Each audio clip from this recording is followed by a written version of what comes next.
사도 마조이즘을 연애 서사에서 제일 잘 형성한 작가가 누구일까요? 라고 묻는다면 당연히 도스토옙스키 아닐까 싶고, 그것이 가장 잘 표현된 소설은 무엇일까요? 하고 묻는다면 제가 백지 이렇게 썼습니다. 지금 제가 번역하고 있어요. 백지. 자, 11월 말입니다. 춥죠. 굉장히 추운데 이제 기차예요. 기차인데 바르샤바에서 페테르부르크로 오는 기차입니다. 기차 안에서 이제 생면부지의 세 남자가 만나게 됩니다. 하나는 27 된 금발 청년이고요. 파리하고요. 키는 조금 큰 듯 하고요. 그 다음에 이제 한 명은 흑발이에요. 흑발. 검은 머리라고 이제 소설에 나오는데, 흑발이라고 할까요? 그러면 너무 말 같지 않나요, 말? 자, 그래서 이제 검은 머리가 나오고요. 이 사람은 상인의 아들인데 되게 별 볼 일 없는 허랑방탕한 놈인데, 갑자기 아버지가 돌아가시는 바람에 막대한 유산을 이제 상속받게 되었고요. 금발머리 같은 경우에는 병이 있어가지고 지적으로 좀 약하고 뇌전증도 있고 이래서 스위스에서 치료를 받다가 지금 무슨 일로 해가지고 이제 계속 그 친척한테 편지를 썼었는데 답장도 없고 해가지고, 또한 이제 조국을 한번 와보고 싶기도 하고 해서 오랜만에 이제 페테르부르크로 조국으로 돌아가는 이제 길입니다. 스위스에서. 그러다 보니까 옷이 되게 얇아요. 막 추워서 오돌오돌 떨고 있고요. 트렌치 코트 이런 거, 후드 트렌치 코트 하나 입고 있다고 보시면 되고, 그 다음에 이제 검은 머리는 모피코트를 이제 두르고 있는 상황이고요. 그 다음에 이제 검은 머리 옆에 웬 되게 그 찌질해 보이는 관리가 하나 있는데, 이 사람은 안단이에요. 안단이. 안단이는 뭐냐면 러시아어로도 단어가 재미있는데 프세즈나이까 해서 모든 걸 다 아는 사람이에요. 직역을 하면. 근데 이제 우리말에 안단이라는 단어가 있더라고요. 문학동네 판에서 그 단어를 써가지고 이제 저도 가지고 왔는데요. 모든 걸 다 아는 체 하는 사람인 거예요. 그러니까 안단이라는 단어 자체는 이미 살풋 비꼬는 뉘앙스는 들어가 있어요. 이런 사람은 뭐예요? 자기 인생에 관심사가 없으니까, 한편으로는 자기 인생에 오롯이 충실하지 못하기 때문에 남 인생에 되게 막 감나라 대추나라 하고 막 간섭 많이 하는 그런 캐릭터처럼 나와요. 자, 그래서 금발머리는 무이시킨, 검은 머리는 로고진, 그 다음에 이제 여기서 주접을 떨고 있는 이 중년의 관리는 레베제프입니다. 세 명이 이제 이 기차 안에서 만나게 되고요. 대화를 하는 중에 내가 넵스키 거리를 가다가, 검은 머리가 얘기를 합니다. 내가 넵스키 거리를 가다가 마차에 올라타는 나스타샤 필리포브나를 봤는데 막말로 눈이 돌아갔다고, 불에 확 데이는 것 같았다고. 그래서 이제 그녀를 만나러 가는 거죠. 잘로제프하고 같이. 근데 마침 이제 아버지가 상인인데요. 아버지가 심부름, 이제 돈 관련 심부름을 시켰는데, 그래서 현금이 손에 들어온 거예요. 원래는 이걸 아버지한테 갖다 줘야 됐는데, 일부는 어디 안드레예프 상점에 갖다 주고 아버지한테 갖다 줘야 됐는데, 중간에서 돈을 삥땅 쳐요. 그 돈 갖고서 엄청나게 비싼 귀고리를 사가지고 나샤 필리포브나를 만나러 갑니다. 대뜸. 그럼 고맙게 받겠다고 하고 이제 그걸로 끝이었는데, 그만큼 이제 반했다는 거죠. 그 이후 사건도 있어요. 아버지가 찾아가갖고 돌려달라고 막 울고불고 해갖고 결국 귀고리를 돌려받고, 이 사람은 어떻게 됐겠어요? 루고즈는 아버지한테 얻어 터질 뻔하죠. 그래가지고 엄마가 이제 너 잠깐 푸스코프에 도망 좀 가 있어라 하고 도망쳤는데, 거기 한 달 있는 사이에 아버지가 급사한 이제 그런 상황입니다. 자, 이제 스토리를 다시 종합을 하면, 금발머리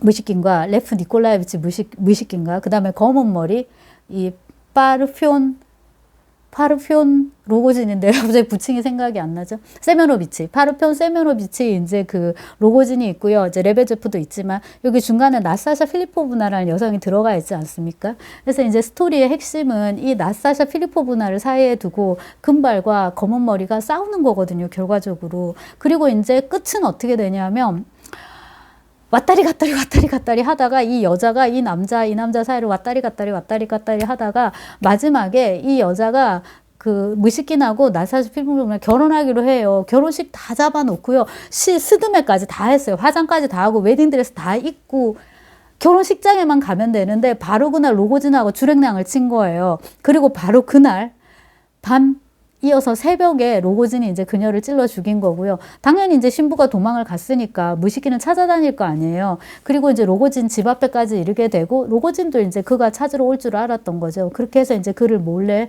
들이게 되고, 그 모든 상황을 목격하게 되고요. 나사샤 필리포브나는 피살됐죠. 살인 당한 거죠. 그 다음에 로고진은 그녀를 죽임으로써 결국 이제 자기도 죽인 게 됐어요. 정신이 빡 돌았고요. 그 다음에 이제 무시키는 완전히 다시 백지 상태로 돌아가게 돼요. 자, 이거는 치정살인이에요. 치정살인. 우리가 이런 거 연일 보잖아요. 신문이나 이런 데 뉴스에서. 근데 그 시몬느 베이유 그 중력과 은총에 나오는 말대로 문학 속의 악은 되게 매력적이지만 실제 우리 삶 속에서 알면 악이라는 건 재미가 없다라고. 그러니까 이런 식의 치정살인이야말로 문학 속에서는 꿀잼, 현실에서는 노잼인 거잖아요. 아유, 그냥 뭐하러 저렇게 그냥 이혼을 하지. 그 다음에 이혼한 다음에 전 남편, 뭐 전 아내를 찾아가서 찔러 죽이고 자기도 인근 야산에서 자살하고. 아유, 이 짧은 인생에 굳이. 이렇잖아요, 우리가. 근데 이제 이렇게 흔해 빠진 치정살인의 소재를 가지고서 도스토옙스키는 이제 이렇게 두꺼운 소설을 썼을 뿐더러 백치를 가지고서 치정살인을 다룬 연애소설이다라고 말을 하면 제가 저 사람은 도스토옙스키 전공자 맞아? 뭐 저 사람은 러시아 문학 박사 맞아? 라고 말하는 사람이 많겠다 싶을 정도로 백치에는 이제 다른 것들도 많이 들어 있습니다. 하지만은 타이틀을 다 떼고 그냥 소설의 스토리만 집중을 하면 제가 지금 말씀드린 게 단 거예요. 20대 이 청년들이 이 여자 하나 놓고 남자 둘이가 싸우다가 이렇게 망했다고? 이게 또 어떻게 또 발전을 하냐면 무시킨이 이제 도착을 해갖고 페테르부르크에서 맨 처음에 찾아온 곳이 자기의 친척이라고 여겨지는 리자베타 프로코피예브나 예판치나 집입니다. 예판친 장군 집인데요. 그 집에 이제 딸 셋이가 있는데 특히 이제 막내딸, 제일 이쁜 아글라야 이바노브나와 이른바 썸을 타게 돼요. 아글라야도 약간 찝쩍찝쩍 되기도 하고 이제 이렇게 그렇게 되니까 이제 나스타샤 필리포브나는 또 질투를 하게 되는 거예요. 그럼 또 여기서 삼각이 형성이 되고 또 삼각이 형성되잖아요. 자, 그 다음에 나스타샤 필리포브나는 돈이 되게 많아요. 왜냐하면 또츠키의 첩이었거든요. 근데 또츠키가 나스타샤 필리포브나를 떼내려고 해요. 그러면 시집을 보내는 게 제일 확실하죠. 그럼 시집을 보내면은 다른 남자와 살았던 경력이 있는 여자니까 누가 이렇게 가긴 힘드니까 지참금을 엄청 많이 내놓거든요. 그래서 그녀의 지참금이 탐이 났던 또 청년이 있어요. 그게 바로 가브릴라 아르달리오노비치 이볼긴인데요. 제가 앞에서 하나 찍었어요. 조회수는 저조하지만 줄여서 가냐인데요. 가냐도 지금 나스타샤 필리포브나랑 결혼해야 되나 아니면은 사실 누구한테 마음이 있냐면은 아글라야한테 마음이 있어요. 그래서 아글라야만 허락해주면 나스타샤 필리포브나가 아니라 아글라야랑 결혼하고 싶어요. 그럼 가냐하고 아글라야 는 무슨 관계냐 하면은 가냐는 아글라야의 아버지인 이볼긴 장군의 비서예요. 그러니까 상관의 비서의 딸과 결혼해서 사랑도 챙기고 신분도 상승하고 돈도 받고 이렇게 하고 싶은 거예요. 어쨌거나 이제 가냐도 건강한 인간 수컷이니까 여기 이제 들어가죠. 또 연애 스토리는 아니지만은 아글라야가 정말 예쁜 걸로 이렇게 나오거든요. 약간 고양이과 여자로 조금 느낌은 이제 그렇게 나오는데 이폴리트라고 폐병에 걸려갖고 오늘 내일 하면서 죽어가는 애 있어요. 걔도 좋아해요, 아글라야를. 그 다음에 가냐의 동생인 이제 중학생 그 꼴랴가 있는데 꼴랴는 또 이폴리트하고도 친구인데요. 중고생인데요, 둘이. 꼴랴도 아글라야를 좋아해요. 너무 예쁜 누나예요, 여기 아글라야가. 자, 이런 식으로 해가지고 그 연애의 도형이 삼각형에서 사각형에서 오각형으로까지 무수하게 이제 확대되는 그런 소설이란 말이에요. 그리고 이제 말씀드렸듯이 결론은 이제 그렇게 나게 됩니다. 즉 파국이 되는 거죠. 그런 소설인데요.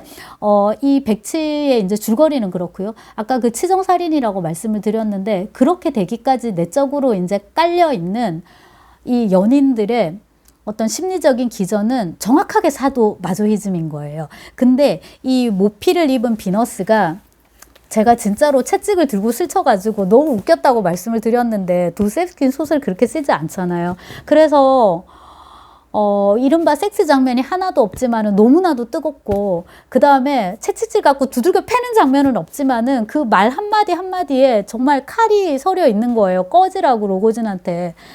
이 진짜 무식한 놈, 너는 책도 하나도 읽지 않고 막 그런 거부터 시작을 해가지고 그리고 그 로고진이 와서 그 얘기를 하거든요.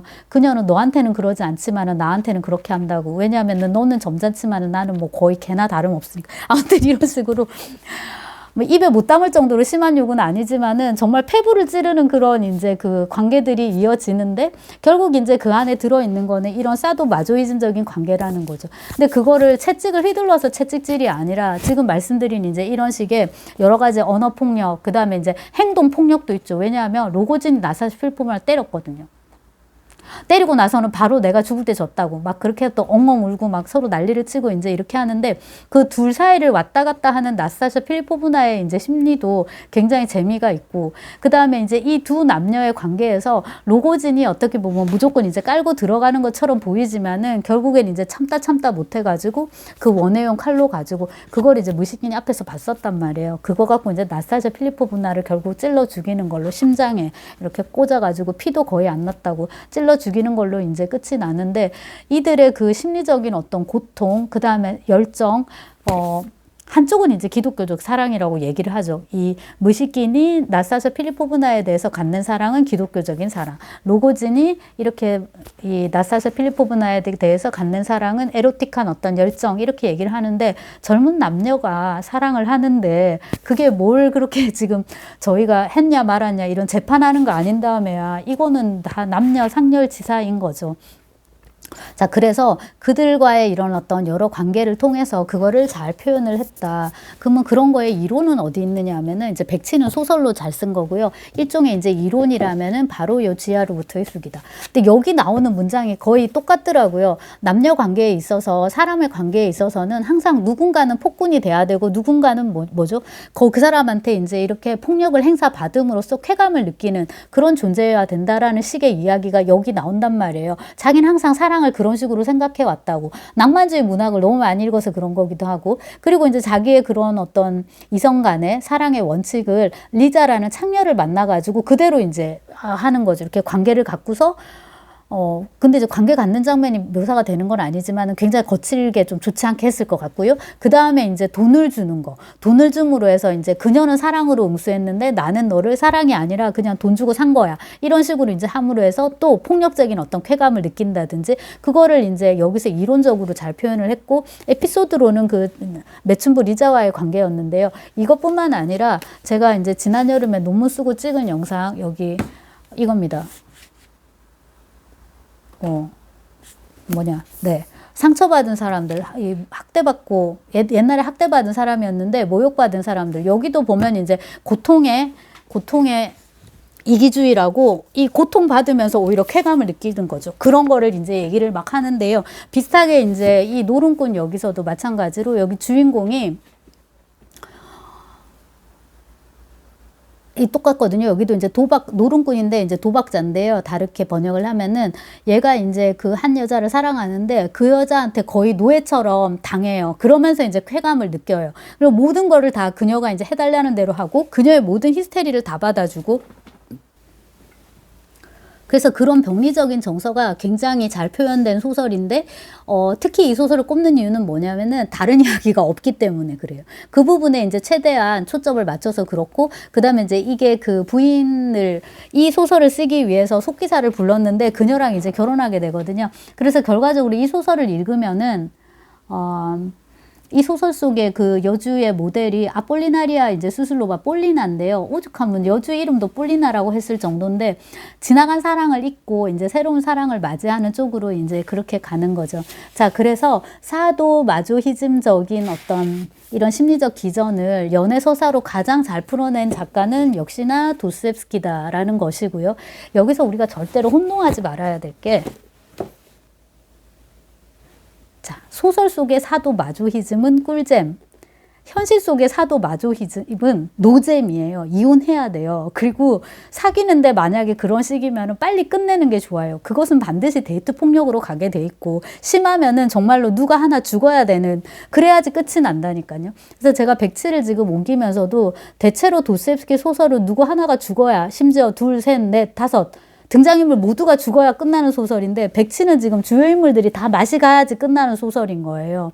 근데 그렇게 되도록 하는 원동력은 그렇게까지 끌고 가는 원동력은 이 열정이 내포하고 있는 사도 마저이즘적인 이런 측면인 거거든요. 하나가 하나를 지배하니까 결과적으로 얘가 얘를 죽이든가 계속 지배하다 죽이든가 아니면 이제 계속 억압받았던 얘가 이제 이게 로고진이죠. 얘가 이제 얘를 죽이든가 이렇게 될 수밖에 없는 거거든요. 그래서 이제 이런 관계는 당연히 이제 소설 속에서 이렇게 될 수밖에 없고 소설로는 이제 이게 우리가 비극이니까 정리가 되는 거죠. 깔끔하게 정리가 되는데 현실 속에서 이렇게 되면 된다 안 된다 절대로 이렇게 되지 않는 게 좋고 도스옙스키의 소설을 잘못 읽으면은 어머 지하로 가야지. 지하가 제일 좋아. 지하 만세. 이 소설에 나오는 말대로 그렇게 하기 쉬운데 사실 이제 도스옙스키가 이 소설을 통해서 하고자 했던 얘기는 지하에 처박혀 있으면 안 되고 지하에 틀어박혀 있지 말고 밖으로 나와라. 지상으로 나와서 밝고 건강한 삶을 살아라. 이건 거거든요. 이 백치는 요사이에 지금 죄와벌이 들어가야 되는데 죄와벌에 이어서 새로운 삶에 대해서 쓴 소설이거든요. 근데 또 죽였어요. 이렇게 연애서사로. 그래서 어쩌면 이제 도스옙스키 소설 중에서 가장 암울한 소설이 돼버렸는데 역시나 이제 그 기전을 찾자면은 심리적인 기전이 바로 이제 이건 거죠. 이 사도마저히즘적인 니 죽고 내 죽는 그렇게 이제 될 수밖에 없는 어떤 그 심리적인 어떤 치열함이 있어요. 그래서 그 10년을 극복하려면은 이제 결과적으로는 종교적인 거로 이제 갈 수밖에 없다. 그러니까 소설 안에 그런 게 신이 직접적으로 나오진 않지만 결국 그쪽으로 갈 수밖에 없다. 이제 이렇게 되는 것이고요. 이 자허 마조흐를 읽은 김에 그 다음에 이제 백치 제가 일부러 다시 돌아왔기 때문에 네.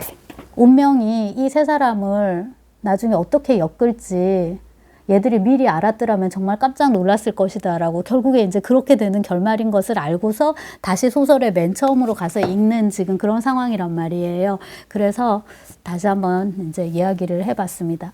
백치에 관해서는 제가 이 채널에 꼼꼼하게 이제 찍어둔 게 있고요. 그 다음에 이 프리미엄 콘텐츠에서 돈을 줄 때 이제 연구서의 백치 챕터에 해당하는 거죠. 이제 이거를 써봤는데 말씀드린 이제 그 대목인 거죠. 백치를 여러 가지 수식어를 다 빼고요. 뭘로 읽는다? 한 편의 연애 소설로 읽어보자. 한 편의 연애 소설로 읽는다면은 이건 이제 비극적인 치정 살인을 다룬 소설이죠. 범죄 스릴러 이런 부분이 조금 약하기는 하지만 어쨌거나 이제 그 치정 살인을 다룬 소설이다. 그렇다고 하면은 응당 플롯을 이끌고 가는 원동력은 아까 그 금발머리 무의식인가 검은머리 로고진을 두 놈 다 끌어당기는 거죠. 그 두 남자를 다 이제 끌어당기고 있는 여성 캐릭터 나스타샤 필리포브나에게서 시작을 해야 될 것이다 해서 이제 그녀에게서 시작을 하고요. 도스옙스키 장편 소설을 통틀어서 여성 캐릭터가 제일 잘 비중도 세고 그런 이제 소설이고요. 그 다음에 이제 로고진을 분석을 하고 그리고 이제 마지막에는 결국 그 그리스도의 문학적인 표현이라고 할 수 있는 무의식긴을 이제 분석을 합니다. 무의식긴이 도스옙스키가 되게 그 그리스도라는 이 캐릭터를 좋아했었는데요. 그걸 이제 소설 속에서 형상화해보고 싶어 했거든요. 그래서 이제 만들어진 인물이고 자기 나름으로는 뭐 아쉬움도 있었겠지만 뭐 더 잘 그리기도 힘들었고 더 잘 그려진 버전은 까라마조프에서 알료샤예요. 근데 지금 이제 백치 얘기를 해야 되니까 그리고 이제 백치는 다른 소설에 비해서 다른 장편 소설에 비해서 도스옙스키의 이미지가 굉장히 강합니다. 그림들이 되게 많거든요. 그냥도 그림들이 많고 명화도 많이 인용이 되는데 그것들을 이제 최대한 분석을 해서 마지막에 이제 그 그리스도 프로젝트 도스옙스키의 그리스도 프로젝트가 이제 어떻게 끝나는지 이렇게 이제 살펴보는 거거든요. 제가 그래서 요 글도 링크를 해두도록 하겠습니다. 도스옙스키의 백치였습니다. 이것과 관련해서 얘기를 해봤습니다.